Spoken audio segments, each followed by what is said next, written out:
Pour mon trading de CFD, je veux une plateforme différente.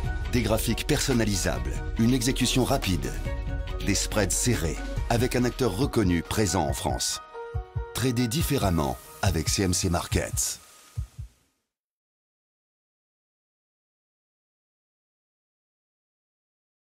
Bonjour, je vous propose une revue bancaire de la Société Générale, de la BNP, du Crédit Agricole et de Natixis, tradable à partir de la plateforme de CMC Markets. On va commencer par la Société Générale en unité jour. Le topo technique est assez encourageant. On peut voir que la Société Générale a réussi à inverser la tendance au niveau des indicateurs techniques avec un MACD qui croît son signal à la hausse ici et un stochastique qui a un souffle de rentrer dans la zone des 80, c'est-à-dire la zone de surachat, une zone où il fait bon être détenteur des actions. Le momentum a croisé sa ligne de 0 à la hausse, donc tous les indicateurs sont au vert. On pourra néanmoins s'inquiéter de la présence d'une double divergence baissière cachée, ici signalée en rouge, puisque comme vous pouvez le constater, les indicateurs momentum et stock font des plus hauts, alors que sur le même laps de temps, eh bien, la Société Générale n'en fait pas. C'est une alerte baissière qui ne suffit certes pas à initier des positions vendeuses sur la banque française, mais qui doit néanmoins inciter à la prudence. On enchaîne avec l'analyse graphique. On voit que tout a commencé avec un biseau ascendant dont on sait qu'il est généralement cassé par le bas. Ça a été chose faite ici et c'est un cas d'école puisque le premier objectif important qui était le ralliement du bas du biseau ascendant a été rallié ici et regardez comme la réaction a été violente une fois qu'on a eu touché cet objectif. Depuis, eh bien, nous évoluons dans un biseau d'élargissement descendant dont on sait qu'ils sont généralement cassés par le haut.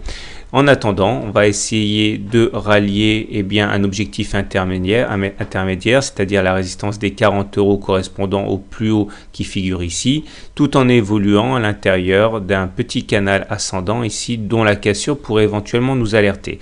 En tout état de cause, tant qu'on ne casse pas les 36 €, c'est-à-dire le précédent plus bas, on est relativement serein.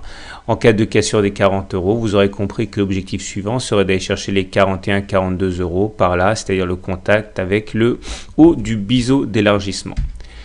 L'analyse Kijun l'analyse Ishimoku de la Société Générale nous montre également que les choses sont en bonne voie, mais toujours en tendance de fond baissière. Effectivement, regardez ça, c'est le nuage, c'est la zone grisée ici. Tant qu'on se maintiendra en dessous du nuage et tant que la Chinku, ici ou la Kingspan comme vous préférez, sera en dessous des cours, nous serons en tendance baissière. C'est toujours le cas.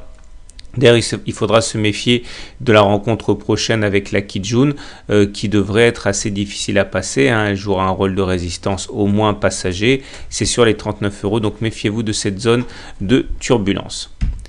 On enchaîne avec l'analyse technique de la BNP qui est véritablement semblable à celle de la Société Générale. On retrouve le croisement MACD signal, c'est ici. On retrouve également le stochastique bien orienté qui est lui par contre déjà rentré dans la zone des 80, c'est une bonne chose, et le momentum qui est positif. Tout se passe encore mieux sur la BNP que cela ne se passe sur la Société Générale, mais là aussi on pourra s'émouvoir de la même présence d'une double divergence baissière cachée sur les indicateurs, puisque là aussi on fait des plus hauts sur les indicateurs, pendant que la BNP, elle, n'en fait pas. C'est, comme je l'ai dit tout à l'heure, une alerte baissière. Là, on retrouve un biseau d'élargissement descendant avec les mêmes caractéristiques que précédemment, à savoir que c'est une figure qui normalement se casse par le haut, mais entre temps il faudra s'affranchir de la partie haute du biseau d'élargissement, c'est-à-dire à peu près les 51 €. Un échec à passer les 51 € pourrait tout à fait nous renvoyer dans une nouvelle rotation baissière. On pourra y revenir le cas échéant. L'analyse Ishimoku de BNP est un petit peu plus flatteuse que celle de la Société Générale, en ce sens que même si la tendance est toujours baissière, regardez, on est en dessous du nuage. Là par contre la Kijun n'a pas réussi à résister aux assauts haussiers du jour, puisque la Kijun est en train de casser. Néanmoins, je répète, tant qu'on sera en dessous du nuage, eh bien on sera toujours très vulnérable aux attaques baissières.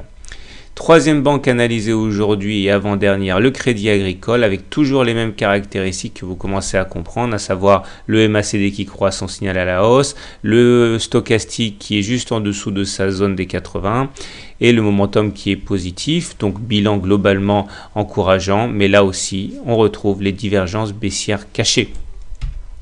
L'analyse graphique du Crédit Agricole montre qu'on a cassé récemment un biseau d'élargissement. Il faut savoir également que l'objectif se calcule de manière assez simple. Il faut prendre la hauteur de la première oscillation complète, que l'on reporte en dessous du point de cassure et regarder comme ce niveau a précisément permis au Crédit Agricole de trouver un support. Maintenant, on va sans doute s'attaquer, c'est du moins le sens de ce graphe, on va sans doute s'attaquer une nouvelle fois à la zone des 10-11 euros correspondant à cette zone qui a été à la fois cassée et qui maintenant joue un rôle de résistance et d'objectif.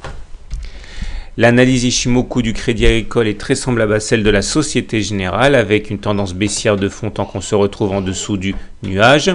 Mais la Kijun là aussi va être en opposition. On ne sait pas si comme sur la BNP on aura l'opportunité de casser ça à la hausse sans coup férir ou alors si ça sera un peu plus difficile comme ça a été le cas notamment ici à suivre. En tout cas il faudrait basculer au-dessus du nuage pour se remettre en tendance haussière.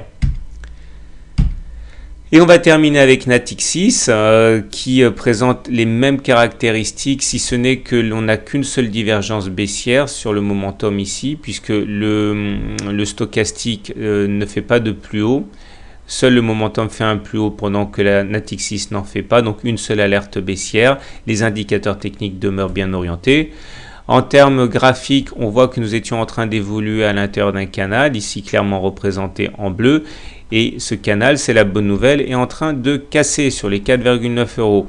Et la théorie nous dit que dans ce genre de situation, il faut prendre la hauteur du canal que l'on reportera au-dessus du point de cassure, à l'aide duquel on va tracer une nouvelle oblique qui constitue la zone objectif valable tant qu'on ne réintègre pas le premier canal. Et là, l'analyse Ishimoku de Natixis nous montre que, comme toutes les banques analysées, on est toujours en tendance baissière, puisqu'on est en dessous du nuage. Néanmoins, la Kijun a lâché, c'est-à-dire que le prochain objectif est clairement le nuage. Si on arrive à se hisser au-dessus, c'est-à-dire globalement au-dessus des 5,1 euros, on rebasculerait en tendance haussière. Voilà, je vous souhaite une bonne journée, de bons trades et à très bientôt pour une autre analyse technique.